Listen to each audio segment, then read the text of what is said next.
Welcome, everyone, to another episode of Godot Unscripted, a podcast in the Godot ecosystem. Today, you little silly gooses, you better be careful, because we have a Cannibal Goose on the loose, or on the podcast, I should say. Hailing from Rio de Janeiro, he's the creator of Forgotten Minds, and a prominent member of the Brazilian community. Welcome, Ramiro. How are you? Hey, Daniel. I'm fine. It's really hot here right now. I believe you are living in the cold right now, but here is like 35. It's really hot here. It's really hot right here. But I'm cool right now. I'm good. Jesus Christ. Yeah, it sounds crazy. Could you introduce yourself as well? My name is José Ramiro Martinez, aka Cannibal Goose. People call me Ramiro.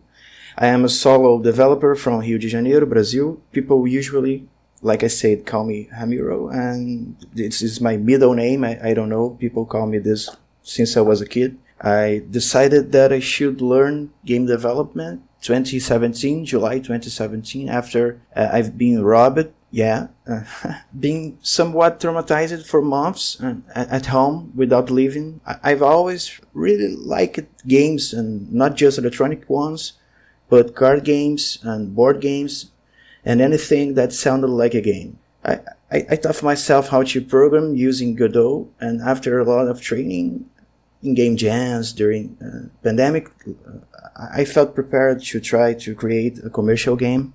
And this is kind of a summary of how Cannibal Goose came about and the beginning of the game development life for me. All right, that's a lot to unpack. How about we take it step by step?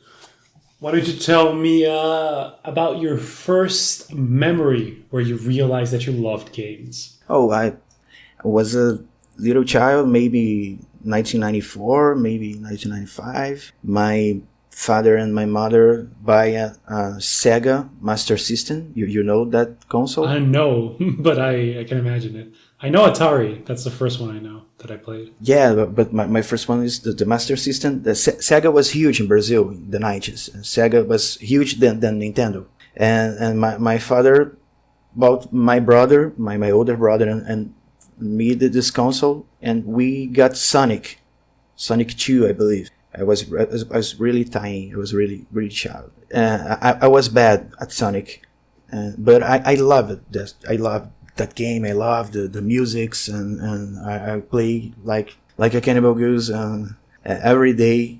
But I suck. I suck in Sonic. We used to go to, I don't know the answer. A place I don't know the word. A place you go to, like, rent a game. How do you call that?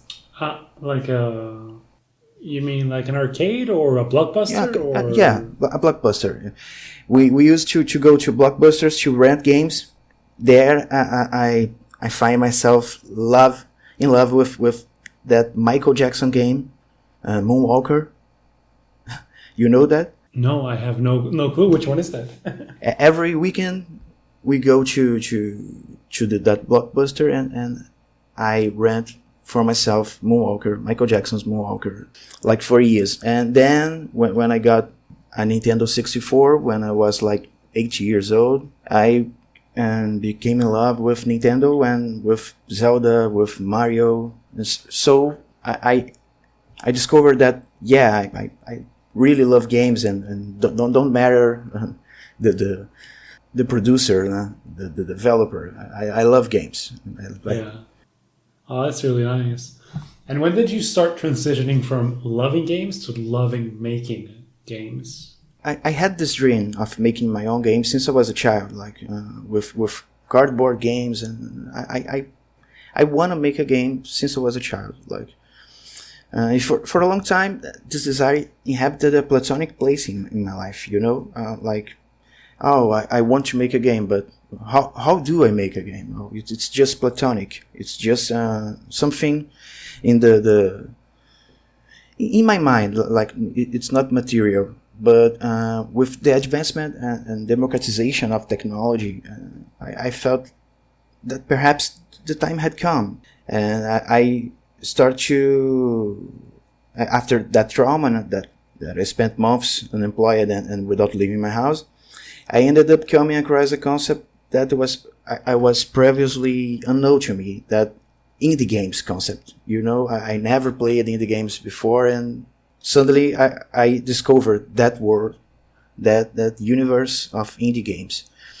And I played a lot of indie games, and one specific one that I discovered that one single guy has made, Stardew Valley, and I found out that just a guy made it, and I became like, wow, I just a single guy made this huge game. Oh my god!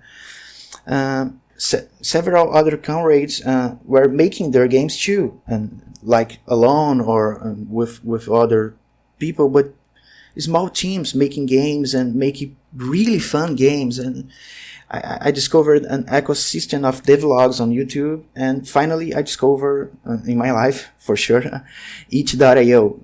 And then I understood that, in fact, my time to make games had begun, and it was not a mistake. It's my time to make games, and then I started after that trauma with some time in home. That's it. I'm so happy to hear that. And what was your first game that you actually ever made?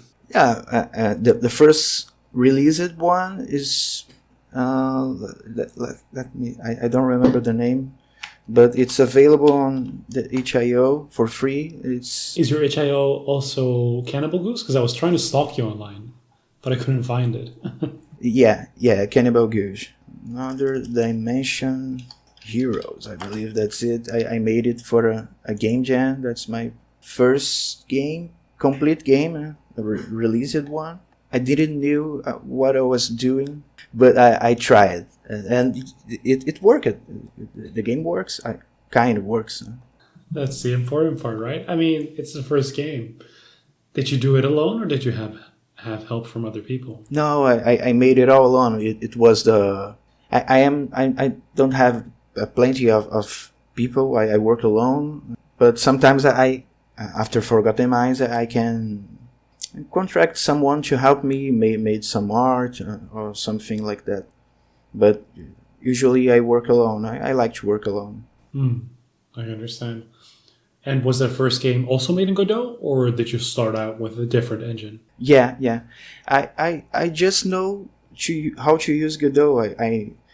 I never studied anything like that before, programming, coding, nothing like that. Just after spend some time in home, I started to mess around with Godot, and I like it a lot. And suddenly I was a guy who knows programming using Godot. So I use Godot since my first day in this life. In this life, that's dramatic. I love it. But that's super impressive then. In this life of game dev, yeah. Not in my all time of my life, not like this. But I like this idea.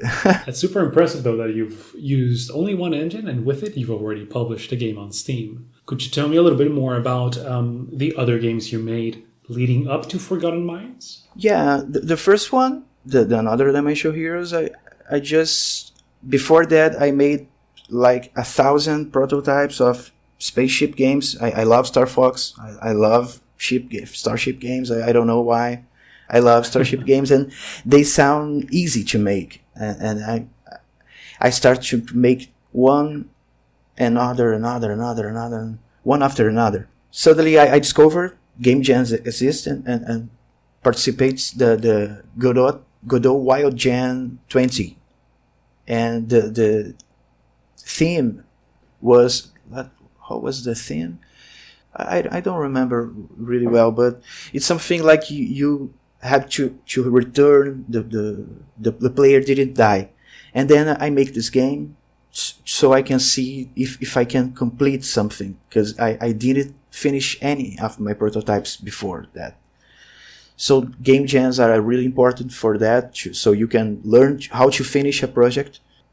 At least for me, it was. And after that, I really want to make RPGs. I love RPGs. I love turn-based games. I love Pokemon. I play Pokemon since the 1997, 1998, and so I love Pokemon. And I love RPGs, JRPGs. So I want to make to learn how to make turn-based games. And a Starship game, it's not really close to that. And after that, I entered another gen. So I made a turn-based game like Nua's Revenge. It's a black and white game. The theme of the gen was transformation, and the player like transition elements. Every turn the player has a different elements with different magics. And so it was my first turn-based system. And after that, I made some other games, but so I can refine that turn-based system, so I can understand that better, so I can finally make a commercial game, a tactics game. I love strategic games. I love tile-based games, and it was a huge desire in my being. I really respect that. If you're trying to be a solo dev, you need that vision and you need that passion to drive you forward. Yeah, and I like research it a lot, do a lot of prototypes, so I get there. I didn't knew, but suddenly I get there. I make something and I am ready. I will do that. I will do my first commercial game. And you just went into it. I saw on your Twitter feed that after 3 weeks, you already had a pretty advanced prototype for Forgotten Minds. Could you tell me a little bit about how your development and your process works like? I am a pretty fast guy. I don't know if you are familiarized with that approach of go horse. You like go straight in development like a crazy. I use that approach to make demos, and it really works. The full demo of Forgotten Minds was ready in 6 months, and I launched it in Austin. When I have a good idea, and after a few days, if it's still reasonable, the idea, I simply enter on a state of that I call Nelson. I've never heard that, but it sounds true, yeah. Yeah, I call it Nelson. I became a Nelson. Like, I go straight to a line and to the point that I want. I managed to make and publish the Forgotten Minds demo in 6 months after I became Nelson. And I'm currently in the process again of making a demo in 6 months. And I am Nelson right now. I'm making a demo right now. When I transform into Nelson, I am 100% focused on what I have to do. Rarely doing anything else. I like a addicted one, addicted that guy developing. It's Nelson. It is. It's like this, and that's when I know the project came together. And before Forgotten Minds, I had other ideas, but none of them had left me in that productive way, the Nelson way. Nelson is just a name that I put in the state, but I really find this name funny. Really funny. Nelson. That's crazy. I wish I could do that. 100% focus. Yeah, Nelson state. It's like a state machine. When I entered the Nelson state, I became like 100% focused on what I have to do.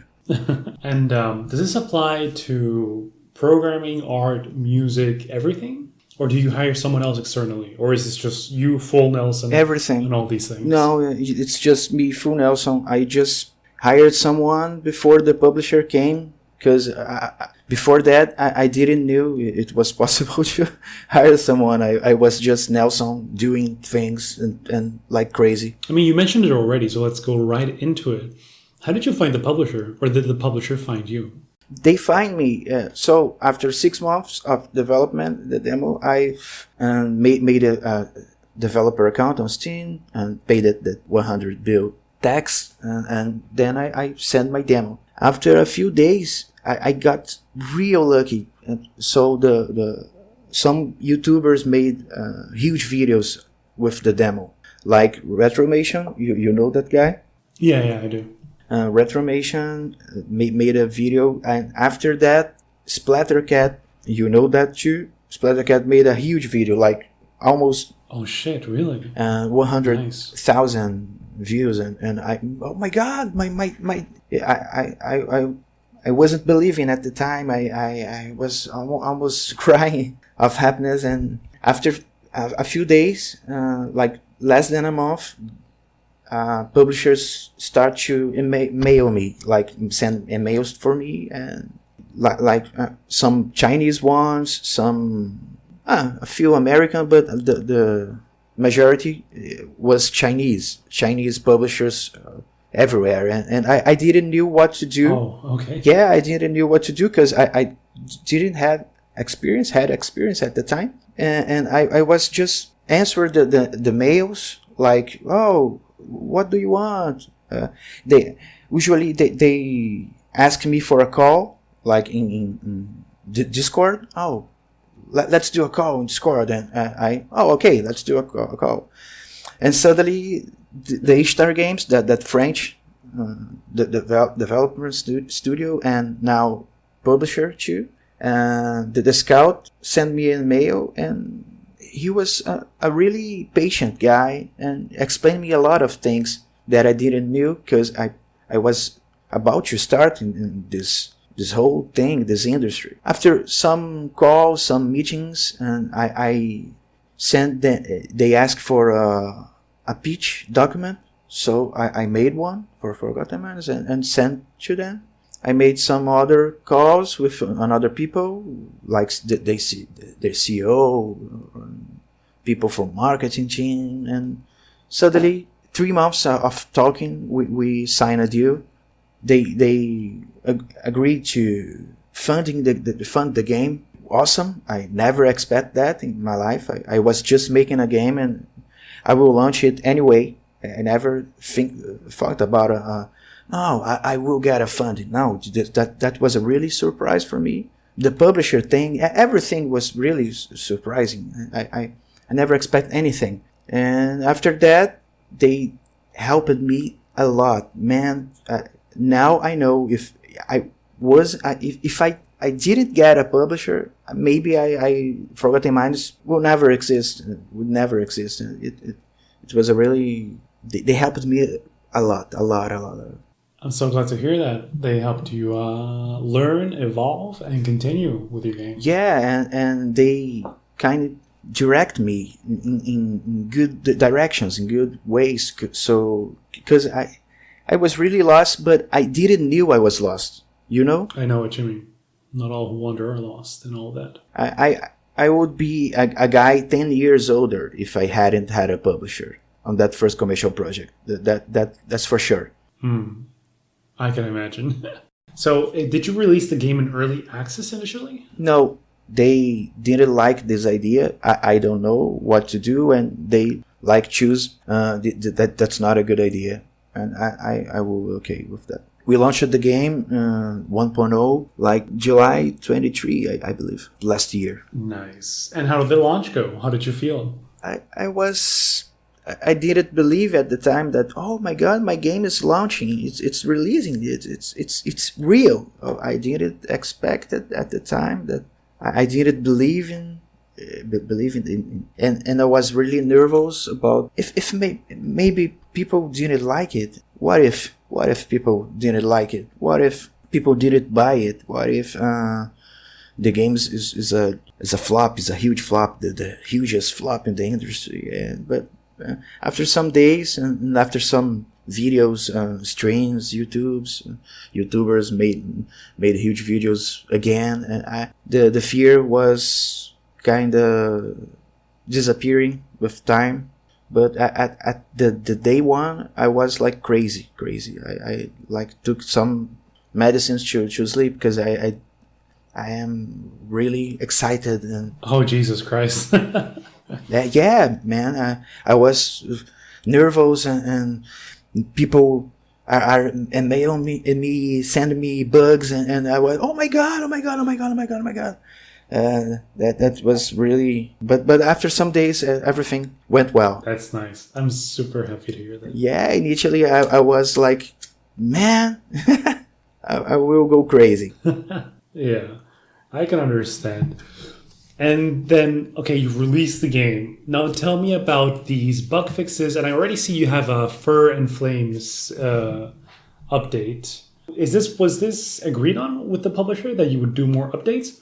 Or are you doing it out of the love for the game? So the contract expect at least one update. So I already made it, but I have plenty of ideas to put in Forgotten Mines, and this year I probably will launch another release bigger than that, like with some things, like new content, new classes, new amulets, new species for the player, new enemies, new areas, new items. I love to make items.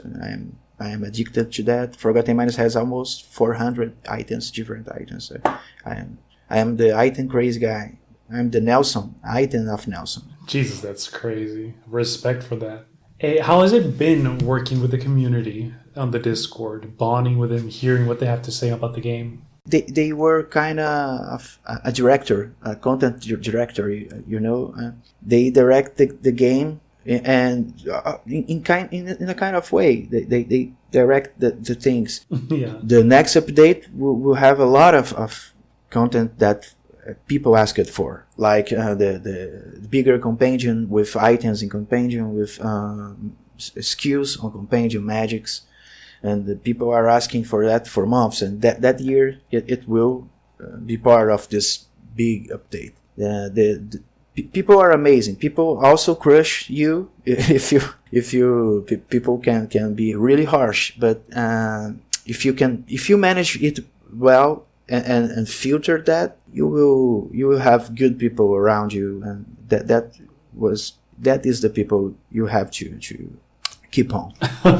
Yeah, absolutely. I'm wondering, I want to talk about how you seem to be such a prominent member of the Brazilian games community. The Brazilian community is awesome. It's like they are like family. I started from nowhere, but they took me and put me inside. They like, oh, you will be part of that. You will be part of this community. And they are people with they want to accept people. They want to that community is increased. So they will be part of something bigger too, because we are a few people right now. We are not a lot of peoples. We don't have many incentives of the government, of the state, and none of the third parties, but we have this love for games, and we play games like old games, because Brazil was always in the past. Right now it's everything like the same. Everything access the same thing in Japan and Brazil at the same time, like internet and globalization. But in the 90s, things are really different. In the 90s, Brazilians plays the 80s games. You know, we are 10 years in the past. We were 10 years in the past, but yet we love it, that old games, and we love still today, and it's really crazy. And that passion for games, no matter how is the game, how the game looks, this passion and this desire to create make us stay doing game development, even if the world is not seeing us, but we will still doing that, because we will keep doing that, because we love this. Everyone I met in the community of game dev, Brazilian game devs, they love this. They love this. It's magic, dude. I don't have words in English to express that. It's magic. I know what you mean. I'm so happy to hear that. That's how I felt when I found the Godot community, you know? It feels like you found a home, people who understand you, who support you. It's the next best thing after family, so to speak. I want to come back to the game now and ask you, what was the biggest challenge you faced? Man, the whole process is a huge challenge. Making a game, no matter how small, is an absurd job. I had an idea before that, but yeah, I had an idea, but it was just a vague idea. I didn't had idea of the real scale of the work. But objectively speaking, I think the emotional part is the hardest. Yeah, the emotional part is the hardest. I had never done anything like this before. So complex, so big, with the intention of selling a thing. At several times, I believed that I might not be able to finish and deliver the game. At various times, I found myself afraid that I had accepted a challenge that was greater than my current capacity. I know what you mean. Various times, I found myself afraid. And you want to know? I kind of took on a huge challenge, for sure. But by insisting a lot, staggering a little, I managed to finish the project and overcome my pessimistic self, like the pessimistic Ramiro. The emotional part is the biggest challenge. You have to win yourself. You have to triumph over yourself to make the thing done. Now that's truly inspiring.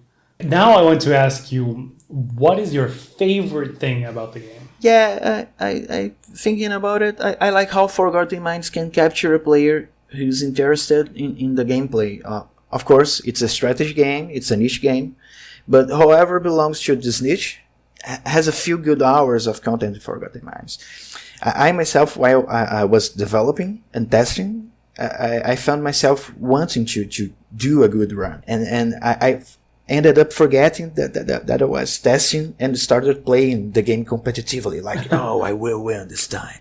I like this in Forgotten Minds. Looking towards the future, maybe your publisher doesn't want to hear this, but I'm wondering if you have already some future game ideas. Yeah, I am already doing one, and it's really cool. I'm in love with that. It's a tactical RPG again, but this time a little more complex. And Forgotten Mind is a real tiny scale game because I have to manage to finish it. And this time I have more confidence, and it's a more complex game with other references, more Pokemon reference, and Heroes of Might and Magic 3. You know that I love that game. Yeah, a classic, absolutely classic. In the 90s, and Heroes of Might and Magic 3. I love old Pokemon games. I love Game Boy games. I had my old Game Boy with me. I have my Pokemon games. I love that thing that oh my god, I love. So this next game will be more Pokemon, more monsters. Like you will see. It's maybe if I became a real Nelson this time, I will be able to launch the demo on Steam June, July. I'm super excited to see if it comes. So I believe this is what people can expect from Cannibal Goose. RPGs, strategy games, and maybe Starship games like Star Fox, because I love Star Fox and we didn't get it, a new one. And so I love Star Fox. Maybe I can make a Star Fox game. But RPGs and strategy games are my passion. And I'm looking very much forward to what you're going to produce. By the way, why did you choose the name Cannibal Goose? Oh, that's a funny story. Maybe I don't be able to speak it, tell it very well in English, but I will try. So, my wife has a younger sister called Leticia, and when she was a baby, the little sister, Leticia, was a baby. My wife looked at her and saw a goose. Like, oh, she looks like a goose, like a cannibal one. She was a kid too, but and then my wife's sister's nickname is Cannibal Goose, but in Portuguese, Ganso Canibal. It's like this. I find this name awesome, and when I have to choose something, I think about it in English. So why not Cannibal Goose? Then I am a Cannibal Goose. Okay, I like that. It's probably more funny in Portuguese, but the spirit is transmitted. Yeah, for sure. I had. There's two more questions that I have, and I'm looking for them. Because I had it written down here somewhere. Well, while I find it, how are you feeling so far? You feel comfortable, happy?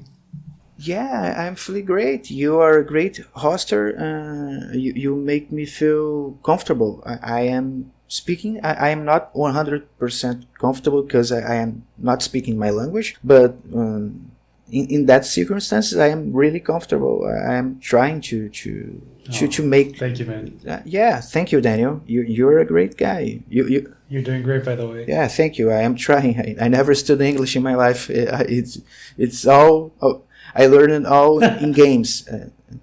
There is no Portuguese games where when I was a child.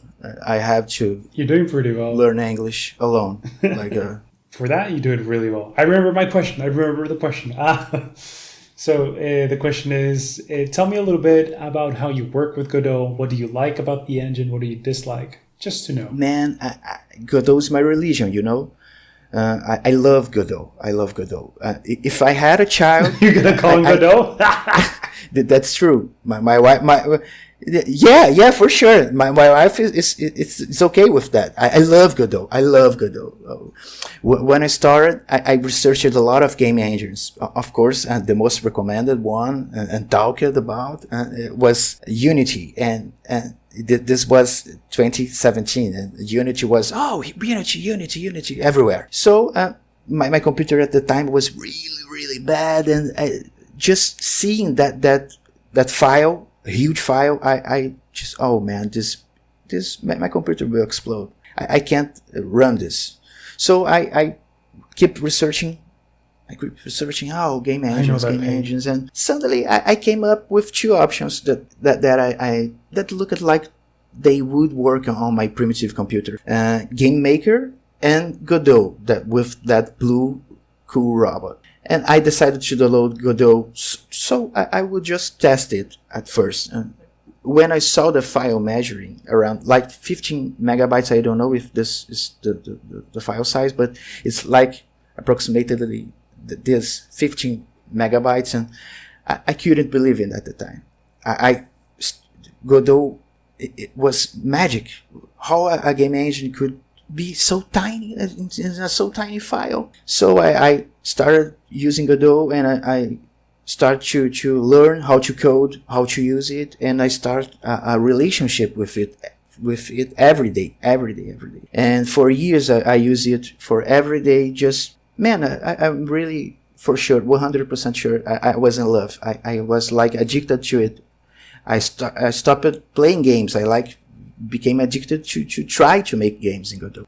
After that, I got a new computer, but I never want to test Unity. I never tested it.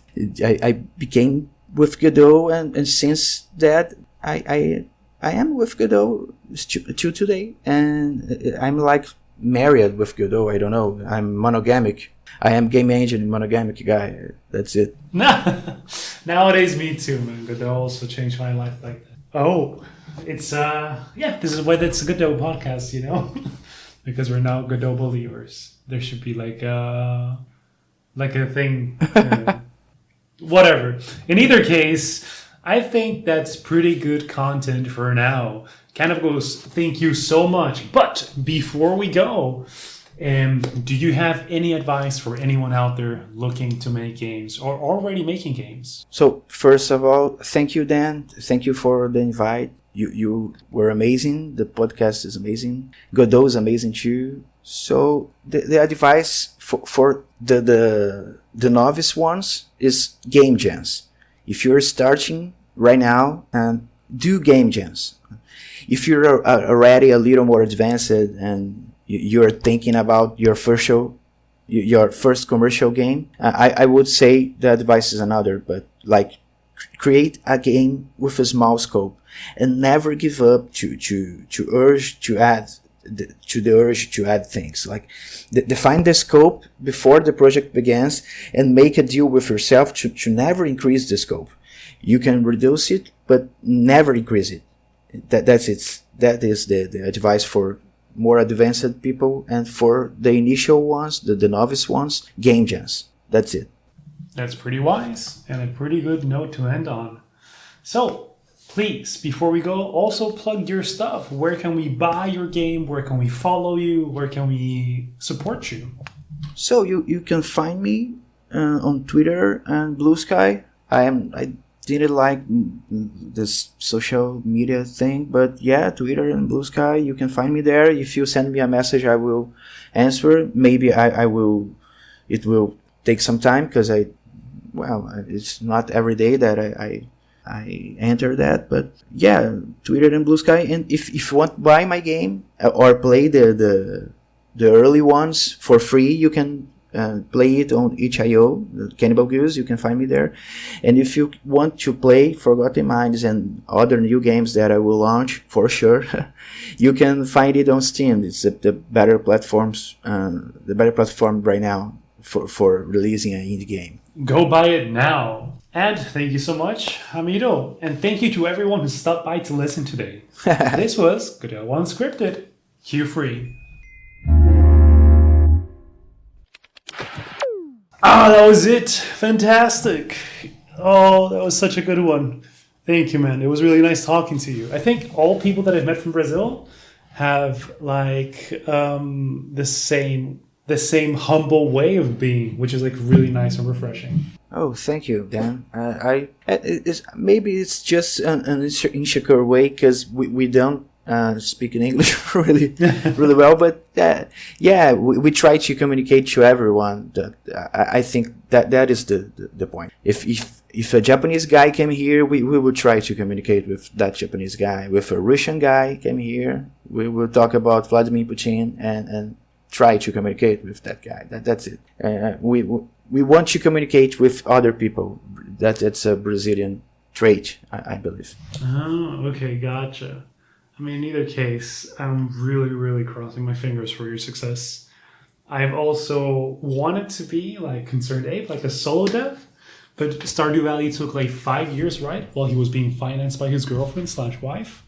And it's some hardcore concentration, like you call it, Nelson, that I don't know if I can achieve that, like the concentration level. But if you can achieve it, then you can achieve anything, man. Yeah, man, I believe you can achieve it. You just have to find a method to achieve the Nelson state.